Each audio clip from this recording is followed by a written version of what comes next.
आप ही क्या हुआ? कुछ नहीं, वो बस जैनब के पास जा रही थी, कुछ काम था उससे।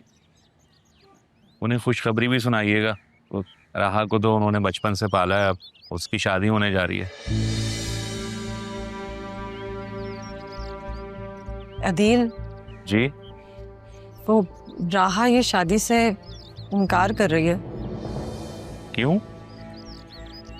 पहले तो उसने ऐसा कुछ नहीं कहा था। हाँ पता नहीं, मैं करती हूँ जैनब से बात। नहीं, मगर आप ही जैनब भी इस हवाले से क्या करेंगी? मुझसे ज्यादा क्लोज तो वो जैनब से है ना, तो हो सकता है उन्हें कुछ पता हो। आप जैनब भी से कहें कि वो फिर राहा को समझाए, उसे मनाने की कोशिश करें। अभी जो पहले हुआ था वो वो दोबारा ना हो। मैं रिक्वेस्ट कर रहा हूँ आपसे। कैसी बातें कर रहे हो, शर्मिंदा तो ना करो। मैं करती हूँ बात, समझाऊंगी उसे ये शादी करनी होगी।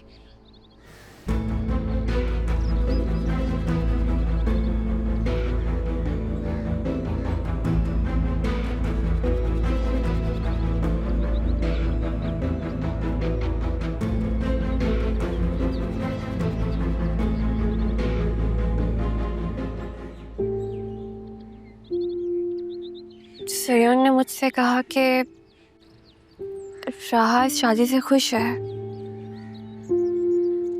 तो क्या राहा भी सयोन को पसंद करती है? लेकिन जब मैंने राहा को बताया सयोन के बारे में, तो राहा ने मुझसे कहा नहीं, वो भी शायद मुझसे कुछ कहना चाह रही थी, लेकिन मेरी बात सुनकर शायद कह नहीं सकी। और अब दादा की ख्वाहिश पर वो सयोन से शादी के लिए मान गई है, लेकिन वो अपने अरमान, अपनी ख्वाहिश, अपनी मोहब्बत को हासिल करना चाहती है।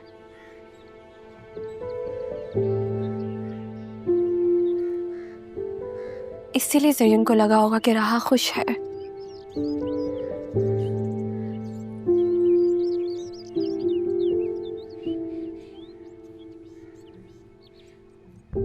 राहा भी तो इंसान है, रिश्ता थोड़ी है। फिर सयोन जैसे इंसान से तो कोई भी शादी करने के लिए तैयार हो जाए। इस दिन राहा ने अरमान से भी यही कहा था कि वो सयोन से शादी कर लेगी।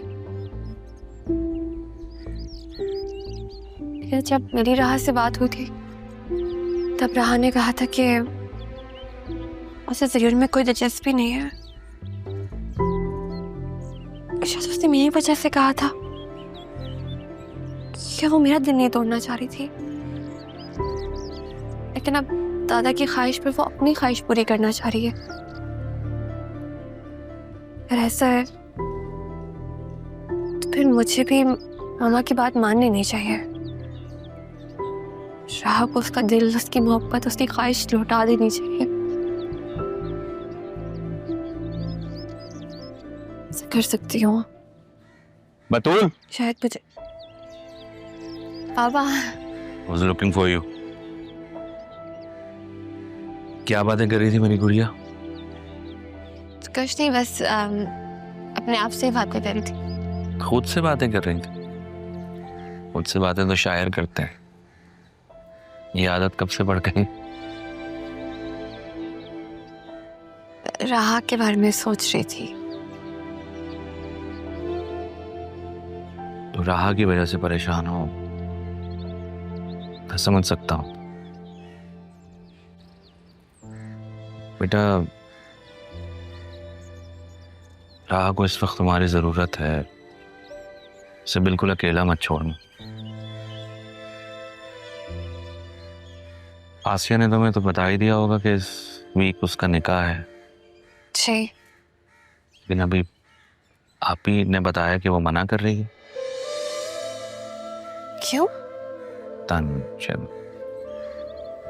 आसिया ने उसे कुछ कहा होगा, क्योंकि आसिया तुम्हारा और जरीन का रिश्ता करवाना चाहती है। नहीं बाबा, मामा ने मुझसे खुद कहा था कि मैं ज़रीन और राहा की शादी में हेल्प आउट करूं। इतनी भी बुरी नहीं है मामा। कल से तुम्हारी मम्मा बहुत अच्छी अच्छी बातें कर रही हैं, मुझे उनकी तबीयत ठीक नहीं लग रही। ऐसे के बाद अगर मामा राहा के लिए कुछ करना चाह रही है तो अच्छी बात है ना बाबा। आप भी ना।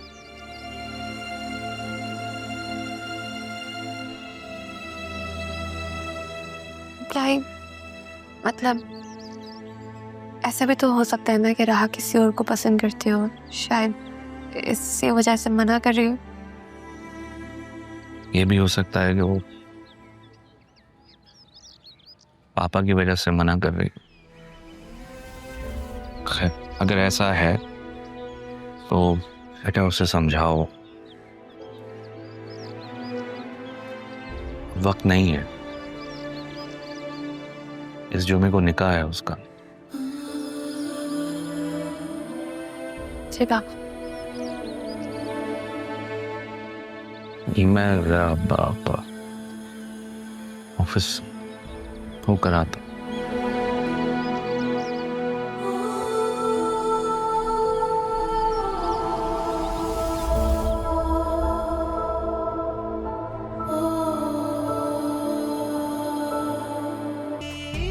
तारा,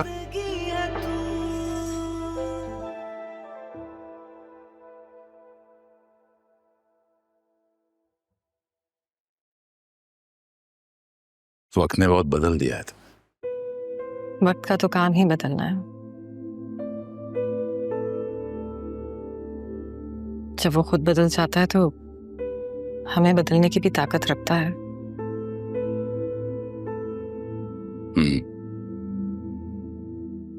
जब से यहाँ आया हूं सोचा था लड़ूंगा तुमसे, गुस्सा करूंगा, लेकिन जब तुम पे पहली नजर पड़ी सारा गुस्सा झाग बन गया। तब एहसास हुआ कि तुम्हारी मोहब्बत अब भी कहीं ना कहीं है मुझ में।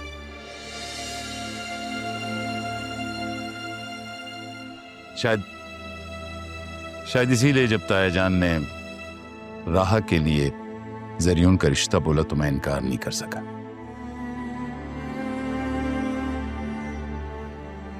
वो रिश्ता जो तब अधूरा रह गया था, अब मेरा बेटा पूरा करेगा।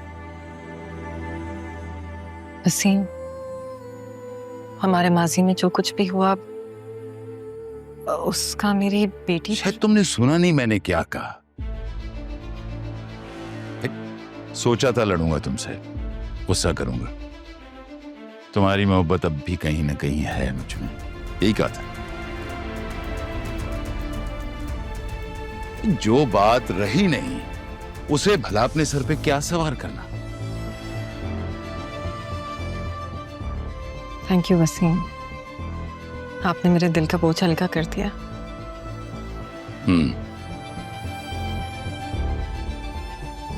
दिल का बोझ हल्का करने ही तो यहां तक आया हूं मैं।